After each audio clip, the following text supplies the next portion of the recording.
ದಿಲ್ವರ್ ಸಿಂಗ್ ಸಾಸಿವೆ ಬೇಳೆಯನ್ನ ಮಾರಿ ಆಗ ತಾನೇ ಮನೆ ತಲುಪಿದ್ರು. ವಿಮಾ ಏಜೆಂಟ್ ಆಗಿದ್ದ ಅವರ ಒಬ್ಬ ಸಂಬಂಧಿ ಅವರ ಮನೆಗೆ ಬಂದ್ರು. ಅವರು ವಿಮೆಯ ಬಗ್ಗೆ ಏನೇನು ಗೊತ್ತಿರದ ದಿಲ್ವಾರ್ ಸಿಂಗ್ರಿಗೆ ಎಂಡೋಮೆಂಟ್ ಹಾಗೂ ಮನಿ ಬ್ಯಾಕ್ ಪಾಲಿಸಿಗಳ ಬಗ್ಗೆ ವಿವರಿಸಲು ಆರಂಭಿಸಿದ್ರು. ಎಂಡೋಮೆಂಟ್ ಪಾಲಿಸಿಯನ್ನ ಕೊಳ್ಳಬೇಕೋ ಅಥವಾ ಮನಿ ಬ್ಯಾಕ್ ಪಾಲಿಸಿಯನ್ನ ಕೊಳ್ಳಬೇಕೋ ಎಂದು ನಿರ್ಧರಿಸಲು ಅವರಿಗೆ ಸಾಧ್ಯವಾಗಲಿಲ್ಲ.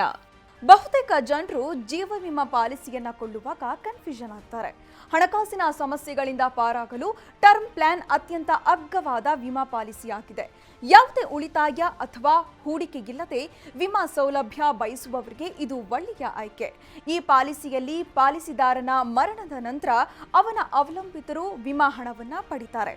ಎಂಡೋಮೆಂಟ್ ಮತ್ತು ಮನಿ ಬ್ಯಾಕ್ ಪಾಲಿಸಿಗಳಿಗೆರಡೂ ಸಾಂಪ್ರದಾಯಿಕ ವಿಮಾ ಯೋಜನೆಗಳಾಗಿವೆ. ಇವೆರಡೂ ಮಾರುಕಟ್ಟೆಯಲ್ಲಿ ಬಹಳ ಹಿಂದಿನಿಂದಲೂ ಇವೆ. ವಿಮಾ ಕಂಪನಿಗಳು ಅದನ್ನ ಬೇರೆ ಬೇರೆ ಹೆಸರುಗಳಿಂದ ಮಾರುತ್ತವೆ.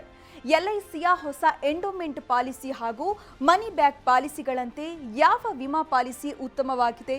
ಇದನ್ನು ಅರ್ಥ ಮಾಡಿಕೊಳ್ಳಲು ಎಂಡೋಮೆಂಟ್ ಮತ್ತು ಮನಿ ಬ್ಯಾಕ್ ಯೋಜನೆಗಳ ಬಗ್ಗೆ ತಿಳ್ಕೊಳ್ಳಿ. ಎಂಡೋಮೆಂಟ್ ಮತ್ತು ಮನಿ ಬ್ಯಾಕ್ ಯೋಜನೆಗಳ ನಡುವಿನ ಸಾಮಾನ್ಯ ಸಂಗತಿಗಳು. ಈ ಎರಡು ವಿಮಾ ಯೋಜನೆಗಳಲ್ಲಿ ನಾಮಾಂಕಿತ ವ್ಯಕ್ತಿಯು ಪಾಲಿಸಿದಾರನ ಮರಣದ ನಂತರ ವಿಮಾ ಹಣವನ್ನ ಪಡಿತಾನೆ. ಪಾಲಿಸಿದಾರನು ಬದುಕಿದ್ದು ಪಾಲಿಸಿಯ ಅವಧಿ ಪೂರ್ಣಗೊಂಡರೆ ಆಗ ಎರಡೂ ಪ್ಲಾನ್ಗಳಲ್ಲಿ ಪಾಲಿಸಿದಾರನು ಬೋನಸ್ನೊಂದಿಗೆ ಪ್ರೀಮಿಯಂ ಮೊತ್ತವನ್ನ ಹಿಂಪಡಿತಾನೆ. ಇದನ್ನು ಅಶ್ವಾಸಿತ ಮೊತ್ತ ಎನ್ನಲಾಗುತ್ತೆ. ಈ ಎರಡೂ ಪ್ಲಾನ್ಗಳು ಅಪಾಯರಹಿತವಾಗಿದೆ. ಅಂದ್ರೆ ಎಂತಹುದೇ ಪರಿಸ್ಥಿತಿಯಲ್ಲೂ ನಿಮ್ಮ ಹಣವನ್ನ ನೀವು ಮರಳಿ ಪಡಿತೀರಿ. ಆದರೆ ಪ್ರೀಮಿಯಂ ಹಣವನ್ನ ನಿಯಮಿತವಾಗಿ ಪಾವತಿ ಮಾಡುವುದು ಅತ್ಯವಶ್ಯಕವಾಗಿದೆ.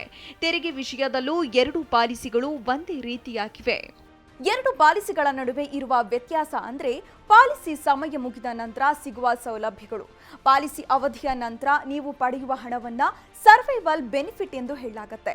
ಒಂದು ಎಂಡೋಮೆಂಟ್ ಪಾಲಿಸಿಯಲ್ಲಿ ಪಾಲಿಸಿಯ ಅವಧಿ ಮುಗಿದ ನಂತರ ಮಾತ್ರ ಸರ್ವೈವಲ್ ಬೆನಿಫಿಟ್ ಸಿಗುತ್ತೆ. ಇದನ್ನ ಪಾಲಿಸಿಯ ಮೆಚುರಿಟಿ ಅಂತ ಹೇಳಲಾಗುತ್ತೆ. ಪಾಲಿಸಿಯ ಅವಧಿ ಪೂರ್ಣಗೊಂಡ ನಂತರ ನಿಮಗೆ ಸಿಗುವ ಒಟ್ಟು ಮೊತ್ತಕ್ಕೆ ಸಮ್ ಅಶ್ಯೂರ್ಡ್ ಎಂದು ಹೇಳಲಾಗುತ್ತೆ.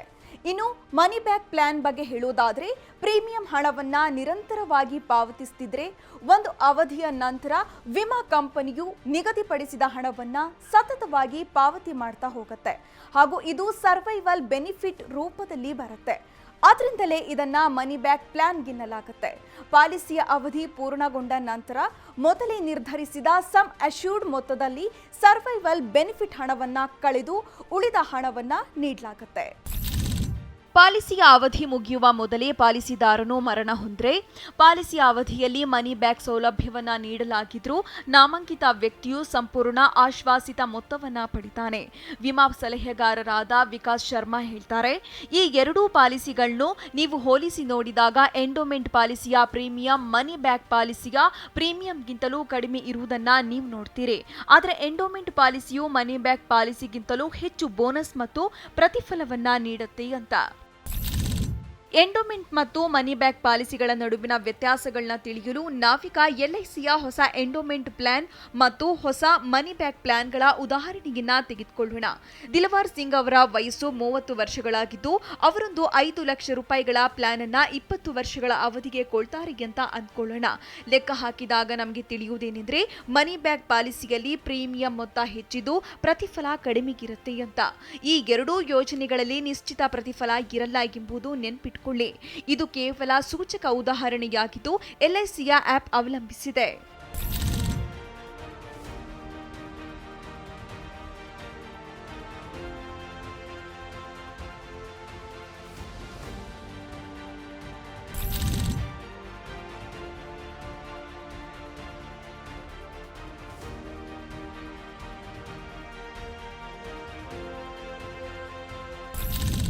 ಮನಿ 9 ಸಲಹೆಗಳು. ವಿಮಾ ಉತ್ಪನ್ನವೊಂದನ್ನು ಕೊಳ್ಳುವ ಮೊದಲು ನೀವು ನಿಮ್ಮ ಅವಶ್ಯಕತೆಗಳನ್ನ ಗುರುತಿಸಿಕೊಳ್ಳಬೇಕು.